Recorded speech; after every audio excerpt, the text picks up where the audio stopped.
queridos amigos, queridas amigas, internautas que nos acompanham através do meio virtual, dos canais e dos sites por meio dos quais se pode acessar o canal nosso Raciocínios Espíritas. Estamos de regresso para dar continuidade ao estudo da obra Boa Nova, obra psicografada pelo médium Francisco Cândido Xavier, de autoria do espírito Humberto de Campos. Hoje nós estamos aqui mais uma vez para discutir um capítulo de Boa Nova, o capítulo intitulado Bom Ânimo, que é o capítulo 8. E estamos aqui com o nosso querido amigo Ariosvaldo Bezerra, o nosso Ari, que já é conhecido das pessoas que acompanham o nosso canal. Esse capítulo é um capítulo interessante, né, Ari? Um capítulo que... É muito interessante. Na realidade, ele se limita a um diálogo de Jesus com Bartolomeu. É muito profundo esse diálogo. Eu, inclusive, fico a pensar por que Humberto de Campos, se você lê a Bíblia, normalmente você não vai encontrar aspectos assim, psicológicos da vida de Jesus nem da vida dos apóstolos, né? E ele nos traz aqui um diálogo bem íntimo. No capítulo 6, que nós tivemos a oportunidade de estarmos aqui conversando, ele fala com Tadeu sobre a questão da obsessão. E hoje aqui ele vem falar de bom ânimo com um dos apóstolos, que mostrava uma tristeza que nem ele mesmo sabia interpretar essa tristeza. Agora, antes disso, Flávio, existe um detalhe aqui interessante, porque o nome dele, Bartolomeu, origina de uma referência patronímica. Bar Ptolomeu significava filho de Ptolomeu. E alguns historiadores dizem que o Bartolomeu, que é o São Bartolomeu depois da Igreja Católica, teve uma passagem assim muito discreta. A gente não conhece muito. Mas é porque ele era conhecido com o nome de Natanael. E os apóstolos tinham nomes assim, por exemplo, Simão foi chamado de Pedro. Ele mesmo diz, ele me chama de Pedro, né? Uhum. Então eles tinham dois nomes. Agora, interessante que antes desse diálogo, não está aqui no livro, mas consta da Bíblia, que Filipe fala com Bartolomeu, que é o Natanael, que havia encontrado o Messias e que ele provinha de Nazaré, e que o Bartolomeu teria dito, de Nazaré pode vir alguma coisa boa. Interessante que quando ele se encontra com Jesus, no seu primeiro encontro, Jesus vira para ele e diz assim: aqui está um verdadeiro israelita, em que não há fingimento. Está em Jó 1, versículo 47, no qual o apóstolo responde, estupefado, como me conheces? E dizem que Jesus dá uma resposta que é muito difícil até a gente compreendermos até hoje. Ele fala assim: antes que Filipe lhe chamasse, eu te vi quando estavas sobre a figueira. E o pessoal não sabe interpretar isso até hoje.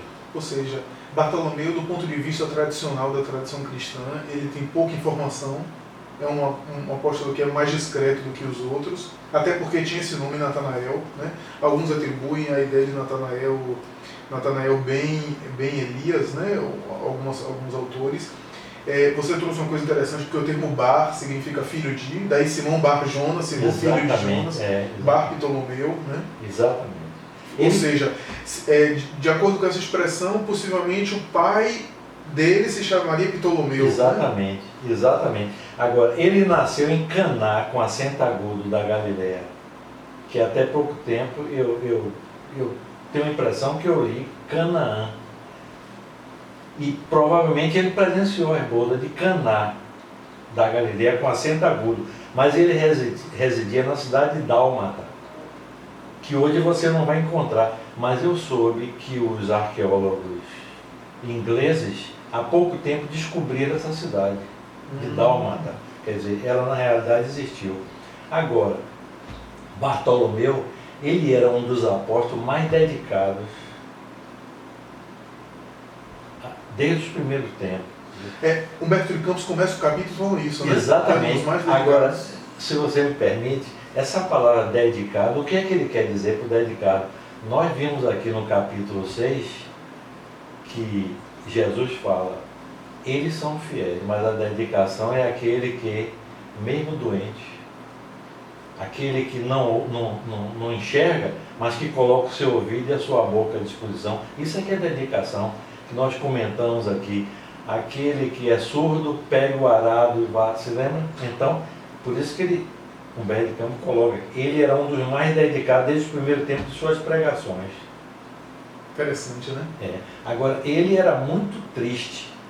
Isso, exatamente. Isso é uma coisa que me chama a atenção, né? Porque a forma como Humberto de Campos descreve o perfil psicológico de Bartolomeu, que a gente não tem na tradição cristã, a gente tem poucas informações. Tem até uma fala de Bento XVI, o Papa, segundo a qual se diz que, apesar das escassas informações a respeito de Bartolomeu, ainda assim, Bartolomeu é um personagem que intriga muito, que gera curiosidade à cristandade. Humberto de Campos, no mundo espiritual, traz essas informações que faz a gente se aproximar um pouco mais do apóstolo para entender como é que ele é ele, né? E é interessante que Humberto de Campos começa a descrever Bartolomeu dizendo que ele tinha uma tendência para a tristeza, né? Ele tinha uma tendência àquilo que, do ponto de vista psicológico, a gente diria que ele era um melancólico, que tinha uma tendência à melancolia. Até no discurso dele, que a gente vai chegar lá, quando ele começa a conversar com Jesus, até no discurso dele dá um ar de pessimismo, né? Como se ele pensasse só e acentuasse, desse uma dimensão maior a tragédia humana, ao lado negativo da luta material, tudo no mundo são sombras, tudo no mundo é uma coisa pesada, né? Ele passa essa ideia. Ele usa uma expressão dizendo, por toda parte, é o triunfo do crime, é o jogo das ambições, a colheita dos desenganos. E o importante é que ele relata a morte da mulher dele. E ele chega a falar para Jesus se seria algum erro a pessoa se apegar a essa questão. Ele diz assim, eu perdi minha esposa.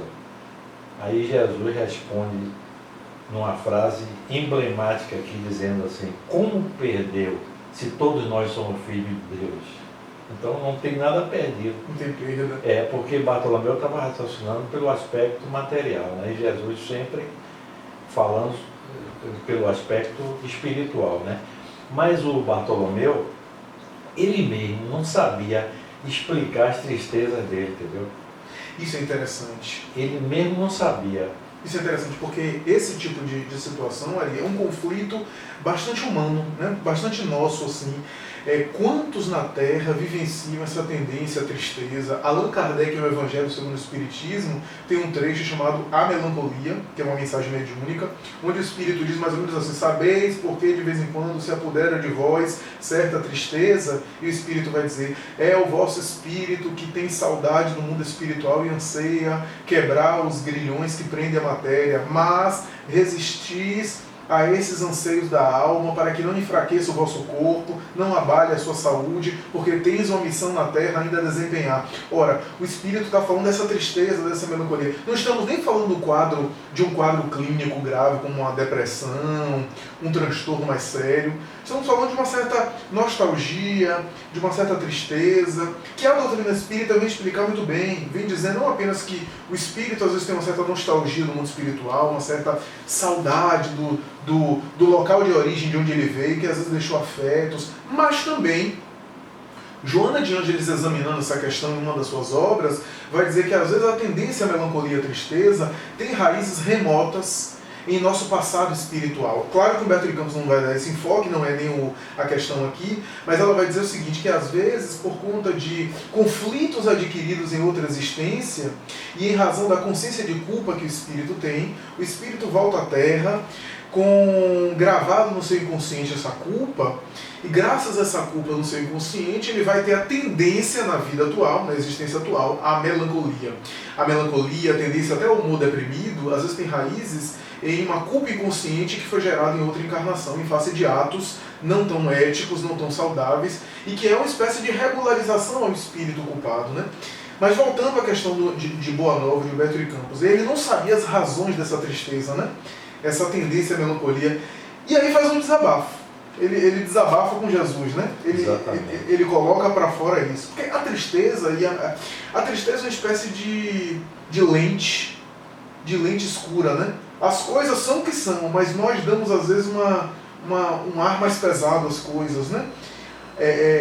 Uma gripe para mim pode ser uma tragédia, e um câncer para outra pessoa pode ser um desafio. Né? É muito o que a gente dá em termos emocionais, de leveza ou de peso, né? A situação, como a gente enxerga a situação. E a tristeza é um olhar pesado, um olhar escuro, né? Jesus o interrogava de uma forma fraternal, muito fraternal, até para tirar dele isso. Ele às vezes chorava, né? A voz dele se tornava abafada, ele só chorava. Então Jesus fala para ele o seguinte: a nossa doutrina é a do Evangelho ou da Boa Nova. E já viste, Bartolomeu, uma boa notícia não pode produzir alegria, né? Fazes bem conservando a tua esperança e faço dos novos ensinamentos, mas não quero senão acender o bom ânimo no espírito dos meus discípulos. É a palavra de Jesus. E aqui uma coisa interessante ali. Quando ele começa a desabafar com Jesus, Humberto de Campos diz assim, que ele começa a dizer: Senhor, eu quando dissestes que o meu reino não é desse mundo, aqui uma coisa interessante. Essa expressão, meu reino não é desse mundo, é registrada no Evangelho de João, no capítulo 18 do Evangelho de João. João foi o único que registrou essa passagem especificamente, porque estamos falando do momento em que Jesus está com Pilatos, aquele interrogatório todo, o martírio do Cristo, e João foi o único que vai acompanhar. Quando Humberto de Campos traz essa informação, para mim é muito interessante, porque vem dizer que Jesus, em outras oportunidades, não apenas com Pilatos, já havia dito essa frase, que o reino dele não era desse mundo. Ou seja, esse ensinamento Jesus já havia repetido com seus discípulos: meu reino não é desse mundo. Porque no Evangelho, o único momento que Jesus fala isso é quando está com Pilatos, no momento final da vida dele, né? E aí, Bartolomeu diz: olha, Senhor, quando você disse que meu reino não é desse mundo, me encheu de alegria, de esperança, num mundo melhor, um reino melhor, etc. No entanto, tudo são crimes e perturbações, tudo são dificuldades, e aí começa a desabafar. E aí Jesus dá essa resposta que você acabou de ler, e para mim, nessa resposta aí, tem um momento que ele diz assim: se já tive a ocasião de ensinar que o meu reino ainda não é desse mundo, isso não quer dizer que eu desdenhe o trabalho de estendê-lo um dia aos corações que morejam na terra. Achas então que eu teria vindo a esse mundo sem essa certeza confortadora? E aí ele continua. Né? Exatamente.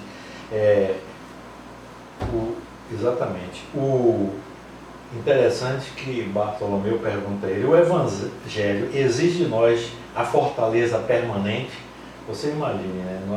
Na condição evolutiva que nós estamos, nós fraquejamos muito, né? Então a preocupação dele: o Evangelho exige de nós a fortaleza permanente? Aí Jesus responde: o Evangelho não pode reclamar estados especiais de seus discípulos, porém é preciso considerar que a alegria, a coragem e a esperança devem ser constantes de suas atividades em cada dia. Interessante, né?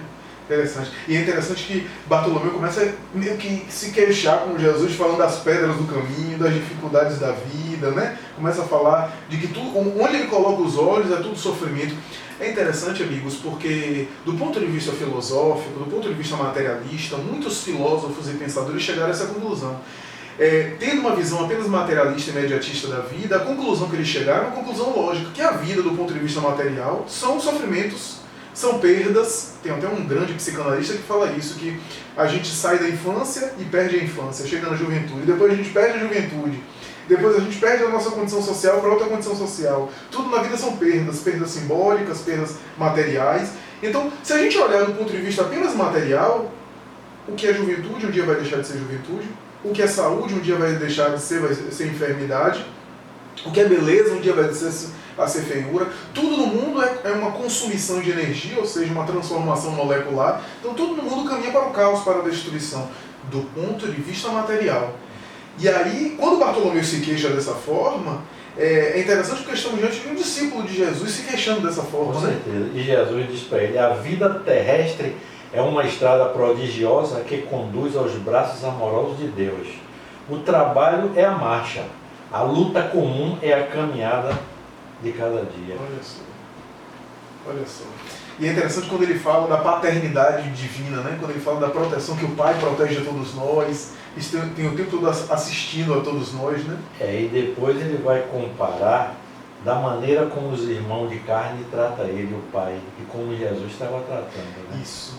Exatamente, exatamente. Quando ele fala dos conflitos familiares, ele para e pensa, mas o Pai que está no céu não assiste a mim, mas os meus irmãos estão me maltratando, mas eu não tenho irmão como Jesus. Né? Ele faz essa reflexão. Né? Exatamente. E também a situação de trabalho dele, ele fala muito aqui da avareza dos negociantes de Betsaida e de Cafarnaum, comparada à luz do reino de Deus. Entendeu? Ele faz essa comparação. Interessante. Interessante quando Bartolomeu acaba com o diálogo com Jesus, que Jesus falou para ele que em verdade a sua mensagem não quer dizer uma tristeza na terra, que o reino dele não era desse mundo, mas não é para viver negando a vida nesse mundo, ou seja, viver experienciando o mundo como uma grande oportunidade para o indivíduo poder crescer, evoluir. Né? Ele diz isso quando ele fala das pedras do caminho. Ele diz o seguinte: o meu reino não é desse mundo não, mas as grandes pedradas e dificuldades no caminho é justamente a trilha para essa vitória, para se chegar a esse reino, construir esse reino, né? Do ponto de vista espírita isso é perfeito, né, Ari? Porque muitas vezes aquilo que nós consideramos sofrimento nesse mundo são os grandes processos da vida que vai fazer com que a gente alce voos a espiritualidade. Sem nenhum masoquismo, mas o que os espíritos falam para nós é que muitas vezes aquela dificuldade, o parente difícil, a convivência complicada, o vizinho ou colega de trabalho que às vezes nos causam perturbações, muitas vezes sem o saberem, eles estão trabalhando em nós a virtude da paciência, do perdão, da tolerância, ou seja, através daquilo que a gente chama de dor e de sofrimento, nós estamos evoluindo e nos iluminando, né? É isso que Jesus quis dizer para E Jesus faz uma pergunta emblemática para ele: por que nós firmamos no pesadelo de uma hora se conhecemos a realidade gloriosa da eternidade com o nosso Pai, né? Você vê que a vida é muito rápida. O imediatismo nosso. Exatamente. E Jesus está dizendo: olha, não dê valor tanto a isso não, porque pense em termos espirituais, em termos eternos, que isso passa, isso vai passar. Depois ele pergunta: qual o melhor negócio do mundo? Será a aventura para aumentar as preocupações da vida material ou a iluminação definitiva da alma? Provocando, ele fica perguntando, né? E Bartolomeu guardou aquela resposta no coração, diz Humberto de Campos, não todavia sem experimentar certa estranheza, porque ele também ainda não compreendia tudo, não. O interessante é que quando Bartolomeu volta para casa, o pai continua o mesmo, inclusive trata ele mal, os irmãos zombam dele e agridem ele, e ele enfrenta as dificuldades domésticas todas. Quando ele chega em Dálmata, que ele Dalmanuta, né? E ele, ao abrir a porta, o Humberto de Campos diz que a fechadura rangiu e chamou a atenção dos irmãos. E os irmãos chamou ele de traidor, né, da lei de Moisés. Ele era escorraçado dentro do lar. Né? E ele passa por todos esses sofrimentos, o pai escorraça ele, os irmãos zombam dele, agridem-no, e ele entra em casa, e aí ele vai conjecturando: mas o pai não conhece Jesus como eu conheço. Meus irmãos não têm a mesma compreensão do evangelho que eu tenho. Então quem tem a compreensão sou eu que tenho que compreendê-los, porque um dia eles vão despertar também. Ele rotineiramente ele reagia a isso. Ele reagia. E agora ele já não. Ele estava com outra disposição. Ou seja, o que me chama a atenção desse capítulo ali é que assim, os problemas de Bartolomeu continuaram sendo os mesmos, do ponto de vista externo. Mas ele interiormente mudou de visão. Ele não tinha mais a visão negativa daquelas coisas. Aquilo não representava para ele mais uma tragédia como antes. Aquilo não representava mais uma espécie de tormento para ele. Ele olhava tudo com um bom ânimo. Daí o capítulo Bom Ânimo, né? Exatamente. O título do capítulo. E aí é interessante que ele volta. Há uma surpresa geral, inclusive dentro de casa, porque quando nós mudamos interiormente, as pessoas que estão próximas a nós percebem. E ele muda, as pessoas percebem, ele está diferente, inclusive mais animado. Os próprios discípulos parecem perceber, e aí Humberto de Campos vai dizer assim, menos Jesus. Mas ele fala exatamente isso. Ele não conhece Jesus, eu conheço. Uhum. E interessante é que quando ele muda, que todo mundo percebe a mudança dele, se surpreende, todos ficam surpresos, inclusive os colegas apóstolos ficam surpresos com a mudança de Bartolomeu. E Humberto de Campos vai dizer, menos Jesus. Jesus compreendia a mudança do discípulo porque as suas palavras haviam tocado ele, e ele percebeu que aquelas palavras dele haviam surtido efeito. E aí, no sábado seguinte, diz Humberto de Campos, Jesus vai pregar às margens do lago conhecido. E aí Humberto de Campos diz, Jesus começou a pregar a Boa Nova e a certa altura contou, conforme a narrativa de Mateus, que o reino dos céus é semelhante a um tesouro que oculto num campo foi achado e escondido por um homem que, movido de gozo, vendeu tudo o que possuía e comprou aquele campo. Esse trecho está em Mateus capítulo 13, versículo 44. É interessante porque Humberto de Campos finaliza fazendo alusão a esse trecho do Evangelho, como a dizer para nós, e essa é a saga de Humberto de Campos nesse livro. Humberto de Campos está dizendo a origem desse versículo, a origem de como foi que surgiu essa mensagem de Jesus que está no Evangelho de Mateus. Como foi que surgiu? A partir do diálogo que Jesus estabeleceu com Bartolomeu. E isso não está no Evangelho, é Humberto de Campos que traz. Então Humberto de Campos está explicando a origem desse trecho do Novo Testamento, do Evangelho de Mateus. E quando ele fala, o reino dos céus é semelhante a um tesouro que, oculto num campo, foi achado e escondido por um homem que, movido de gozo, vendeu tudo que possuía e comprou aquele campo, ele está fazendo uma alusão ao próprio Bartolomeu. E Humberto de Campos vai dizer, Bartolomeu compreendeu a indireta, sutil. Esse é um trecho que é considerado uma parábola pequena, a parábola do tesouro escondido. Jesus faz uma menção a uma prática que era comum, na época era comum os hebreus esconderem tesouros em moeda de ouro ou de prata debaixo de campo. O dono do campo poderia cavar e achar, e se achasse era considerado proprietário, ficava muito feliz a ponto de vender as coisas, porque agora tinha um tesouro para manter a vida, vender o próprio solo, não precisava mais trabalhar no solo. Então havia toda essa prática. Jesus faz uma alusão a uma prática comum para dizer que o reino dos céus é esse tesouro que está coberto, ou seja, que não está no mundo material. Esse tesouro é interior. O que é que ele quer dizer? Que Bartolomeu conseguiu esse tesouro quando mudou de mau ânimo para bom ânimo. Ele mudou a atitude mental, inclusive a própria natureza, o mugido dos bois, a água do lago, ele já via com outros olhos. Com otimismo. Exatamente. E nessa pregação de Jesus, Jesus olha para ele e ele vê aquele olhar do mestre e chora. E Jesus diz, é a primeira vez que Bartolomeu chora de alegria. De alegria. É verdade. É interessante essa mensagem do Evangelho, né? Porque se o reino dos céus é algo interior, não está fora, está dentro, e está associado justamente a uma mudança de disposição, é como se essa mensagem dissesse o seguinte, que aquele que abraça o Evangelho não significa que ele não vai ter problemas, que ele não vai enfrentar dificuldades exteriores. É a forma de olhar o problema que modifica-se. Evangelho, euangelion, significa boa notícia, boa nova, mensagem otimista. Equivale a dizer que aquele que abraça verdadeiramente e sente essa mensagem se renova interiormente a ponto de ser otimista, a ponto de encarar situações da vida com um olhar diferente, um olhar compreensivo, compassivo e, sobretudo, um olhar otimista e esperançoso. Porque toda a proposta do Evangelho não é para agora, é para amanhã, é para depois, é uma esperança para amanhã, né?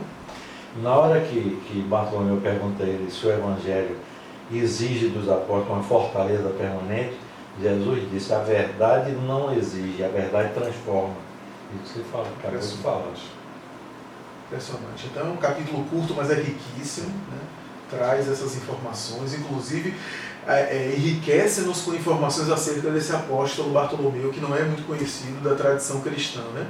Eu acho que chegamos a sintetizar o capítulo, né, Ari? Com certeza. Com certeza. Muito bem. Então, meus amigos, eu me despeço agradecendo mais uma vez a oportunidade, agradeço ao nosso Ari aqui, que esteve aqui compartilhando conosco dos seus conhecimentos e enriquecendo aí em mais um estudo desse capítulo de Boa Nova. Escreva para nós, envie o seu e-mail, sua sugestão de tema ou sua pergunta acerca de algum assunto que aqui foi ventilado. Até a próxima, se Deus quiser. Muita paz.